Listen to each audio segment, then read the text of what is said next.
بسم اللہ الرحمن الرحیم نحمده ونستعینه ونصلی علی رسولہ الکریم۔ ہماری بات چل رہی تھی کہ رمضان المبارک قریب ہے اور یہ ایک بڑا ہی اہم مہینہ ہے اور اللہ تعالیٰ کے ہاں اس کی بڑی قدر و قیمت ہے۔ جو چیز اللہ تعالیٰ کے ہاں قدر و قیمت کی حامل ہو تو وہ یقیناً کتنی بڑی چیز ہوگی۔ اس لیے اس بڑی چیز کی تمام تر فضیلتوں کو حاصل کرنے کے لیے ہمیں رمضان کی تیاری کرنی چاہیے۔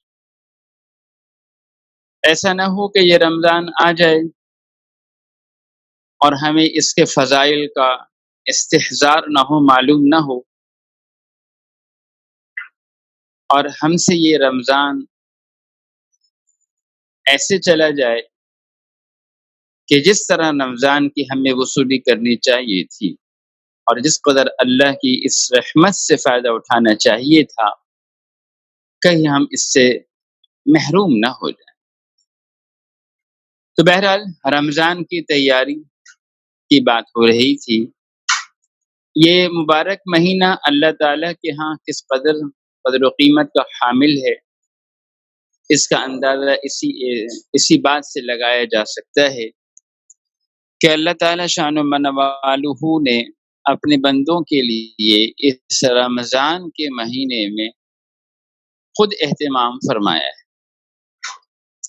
کہ میرے بندے زیادہ سے زیادہ میری رحمت کو اس مہینے میں جو عام طور پر برستی ہے اس کو لوٹ سکیں۔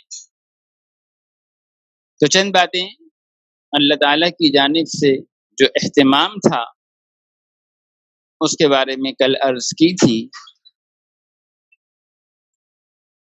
آج بھی انشاءاللہ اسی کے بارے میں کچھ عرض کرتا ہوں۔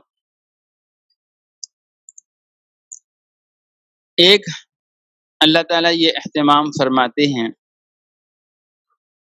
کہ ہر دن اللہ تعالیٰ جنت کو مزین کرتے ہیں، زینت دیتے ہیں، سجاتے ہیں، اور فرماتے ہیں کہ قریب ہے کہ میرے بندے مشقتوں اور تکلیفوں کو چھوڑ کر تیرے پاس آئیں گے۔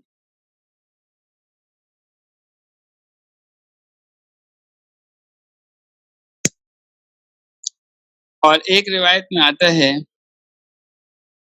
آخر رات کو ان سب لوگوں کی جنہوں نے رمضان میں محنت مشقت کی ہے، اللہ تعالیٰ کے ہاں سے سب کی مغفرت کر دی جاتی۔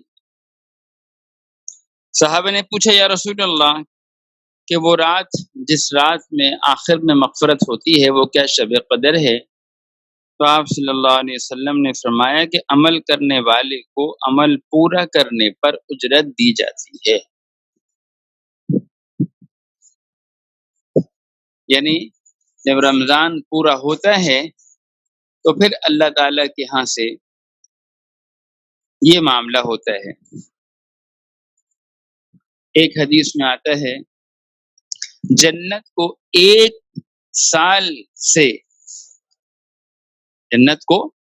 سال سے دوسرے سال تک رمضان کے لیے دھنی دی جاتی، یعنی رمضان کی آمد سے ایک سال پہلے گویا رمضان ختم ہوتا ہے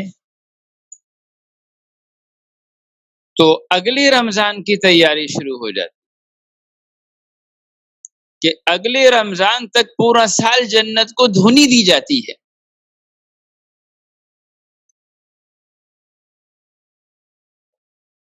کیا اہتمام ہے اللہ تعالیٰ کی طرف سے۔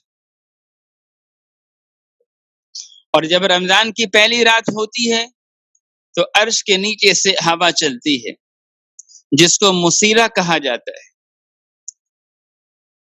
جس سے جنت کے درختوں کے پتے بجنے لگتے ہیں اور دروازوں کے حلقے ہلتے ہیں اور ان سے ایسی آواز پیدا ہوتی ہے کہ سننے والوں نے ایسی اچھی خوشنما آواز پہلے کبھی نہ سنی ہوگی۔ اسی اثنا میں حور عین نکلتی ہیں اور جنت کے کنارے پر کھڑے ہو کر کہتی ہیں کہ ہے کوئی اللہ کے لیے نکاح کرنے والا کہ اللہ اس کا نکاح ہم سے کرے۔ پھر یہ حور عین کہتی ہیں اے جنت کے داروغہ، رضوان جو ہے جنت کا داروغہ ہے، جنت کے دروازے پر کھڑا ہوتا ہے، اس سے پوچھتی ہیں آج یہ کون سی رات ہے؟ وہ لبیک کہہ کر اس کو جواب دیتا ہے اور کہتا ہے یہ رمضان کی پہلی رات ہے۔ جنت کے دروازے اس رات میں امت محمدیہ علیہ السلام پر کھول دیے جاتے ہیں۔ کتنی بڑی بات، یہ رمضان کوئی معمولی چیز نہیں ہے۔ ایک حدیث میں آتا ہے کہ عرش کے وہ فرشتے جو عرش کو تھامے ہوئے ہوتے ہیں،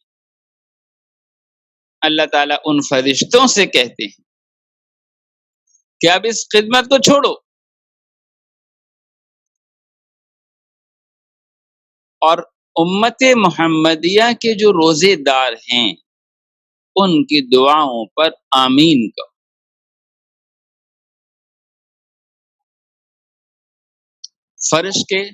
عرش کے جو فرشتے ہیں وہ کس قدر مقرب فرشتے ہیں، کتنی عظیم خدمت ان کے ذمے ہے جس کو وہ انجام دیتے ہیں، مگر کہا جا رہا ہے کہ اب تمہارا یہ کام نہیں ہے، رمضان میں اس کام کو چھوڑو، اور سارا رمضان تم نے کیا کرنا ہے کہ امت محمدیہ کے جو روزے دار ہیں مختلف اوقات میں جو دعائیں کریں گے تم ان کی ان دعاؤں پر آمین کہتے رہنا۔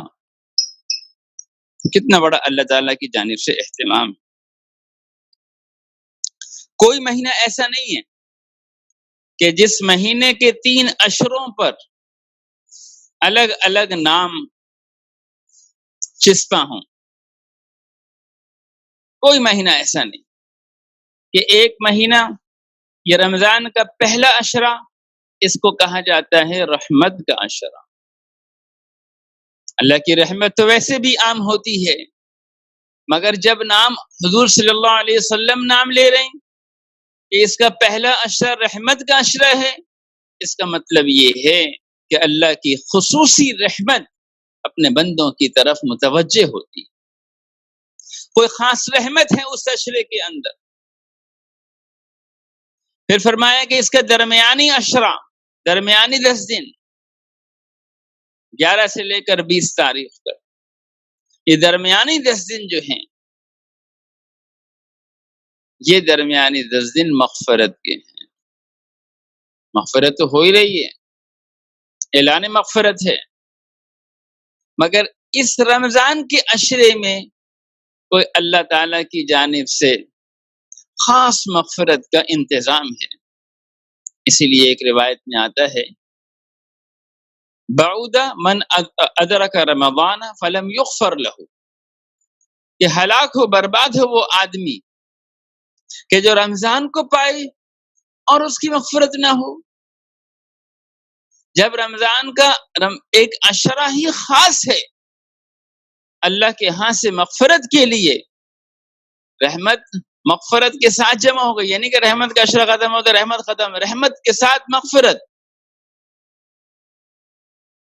رحمت و مغفرت کے عشروں میں بھی جو گناہوں میں مشغول رہا اور اپنی زندگی کو بدلا نہیں اور اپنے آپ کو توبہ کر کے اللہ کے سامنے قبول نہ کروایا، تو اس کے لیے کون سا مہینہ آئے گا، کون سی گھڑی آئے گی، کون سا وقت آئے گا کہ جب وہ توبہ کرے گا۔ اس لیے فرمایا کہ رمضان میں تو رحمت برس رہی ہے، مغفرت عام ہے، اور آخری عشرے کو فرمایا کہ یہ تو جہنم سے خلاصی ہے، عتق من النار، اواخرہ عتق من النار، کہ رمضان کا آخری عشرہ وہ تو جہنم سے خلاصی کا ہے، کہ رحمت میں بھی ڈوب گئے، مغفرت کو بھی حاصل کر لیا، جہنم سے آزادی کا پروانہ بھی لے لیا۔ ایسے مہینے میں جب اللہ کی رحمت عام ہو، اللہ کی مغفرت عام ہو، عام قیدیوں کو چھوڑا جا رہا ہے، رمضان کے دن رات قیدی چھوڑے جا رہے ہیں، جہنم سے آزاد کیے جا رہے ہیں، اور اس مہینے کو بھی پا کر آدمی اللہ کی طرف متوجہ نہ ہو، تو حضور فرما رہے ہیں بعود من ادرک رمضان فلم یغفر لہ، برباد ہو وہ آدمی کہ جس کے زندگی میں رمضان کا مہینہ آ جائے اور پھر بھی وہ مغفرت نہ کرا سکے، تو پھر اس کے لیے کون سا وقت ہوگا؟ تو بہرحال کتنی بڑی بات ہے۔ پھر اللہ کے ہاں حدیث میں آتا ہے کہ ثواب بھی بڑھ جاتا ہے۔ اپنے بندوں پر کیسے مہربان ہے اللہ تعالیٰ کہ اعمال کے، حدیث میں آتا ہے کہ اعمال کے ثواب کو اللہ بڑھا دیتے ہیں، یہ حدیث کے الفاظ ہیں۔ پھر اس کے آگے حضور علیہ السلام نے تشریح بھی فرمائی، ایک روایت میں فرمایا آپ علیہ السلام نے، کوئی آدمی کسی بھی نفلی عمل کے ساتھ اللہ کی بارگاہ میں حاضری دیتا ہے، یعنی کوئی بھی نفلی عمل اختیار کرتا ہے، فرض نہیں، نماز فرض ہے، فرائض کی بات نہیں ہو رہی، کوئی ذکر کرتا ہے، کوئی تلاوت کرتا ہے، کوئی توبہ استغفار کرتا ہے، کوئی نفل نماز پڑھتا ہے، وہ ایسا ہے اس مہینے کی برکت سے کہ جیسے اس نے کسی فرض کو پورا کیا ہو۔ مطلب کیا ہے اس کا؟ کہ اللہ کی رحمت فرض ادا کرنے پر زیادہ متوجہ ہوتی ہے، آدمی فرائض سے اللہ کے قریب زیادہ ہوا کرتا ہے۔ تو جو آدمی نفل پڑھتا ہے، نفلی کوئی کام کرتا ہے، اس کو اس مہینے کی برکت سے وہ تقرب حاصل ہوتا ہے، وہ ثواب حاصل ہوتا ہے، وہ اللہ کی قربت حاصل ہوتی ہے، جو کس میں حاصل ہوتی ہے؟ فرض کے ذریعے سے حاصل ہوتی ہے۔ اور اگر کوئی فرض نہ کرے تو فرمایا کہ 70 فرضوں کے برابر اس کا ثواب ہے۔ ایک فرض رمضان میں 70 فرضوں کے برابر ہیں۔ رمضان کے علاوہ میں آدمی ایک فرض پڑھے تو اسے ایک ہی فرض کا ثواب ملتا ہے، نفل پڑھے تو نفل کا ہی ثواب ملے گا، مگر یہ رمضان ہے جس میں اللہ کی رحمت ایسی برستی ہے کہ نوافل کا ثواب اور نوافل کے ذریعے سے اللہ کا تقرب وہ فرائض کے برابر ہے، اور فرض ادا کیا جائے تو وہ جو ہے 70 فرضوں کے برابر ہے۔ اس لیے اس مہینے میں خصوصیت کے ساتھ اللہ کی طرف متوجہ ہونے کی ضرورت ہے۔ اسی طرح ایک روایت میں آتا ہے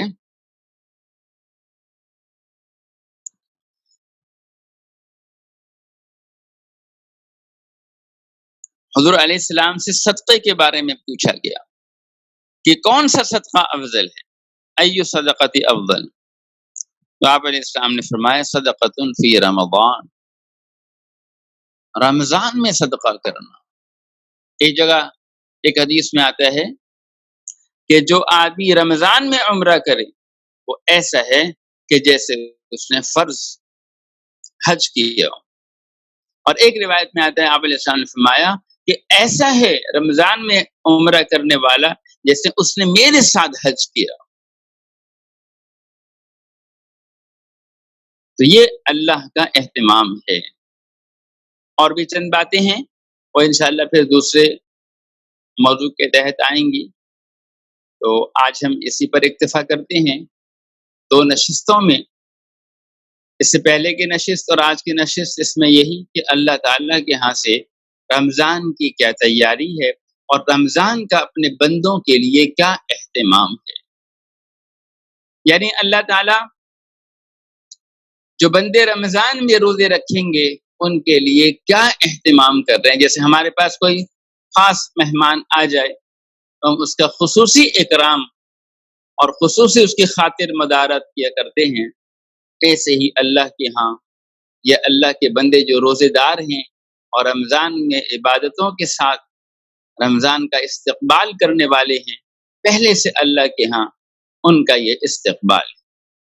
اللہ تعالی ہم سب کو عمل کی توفیق عطا فرمائے۔ انشاءاللہ کل جو ہے رسول اللہ صلی اللہ علیہ وسلم رمضان کا اہتمام کس طرح فرمایا کرتے تھے وہ عرض کروں گا۔ اللہ تعالیٰ عمل کی توفیق عطا فرمائے۔ الحمدللہ رب العالمین والصلاۃ والسلام علی رسول محمد وآلہ وصحبہ اجمعین۔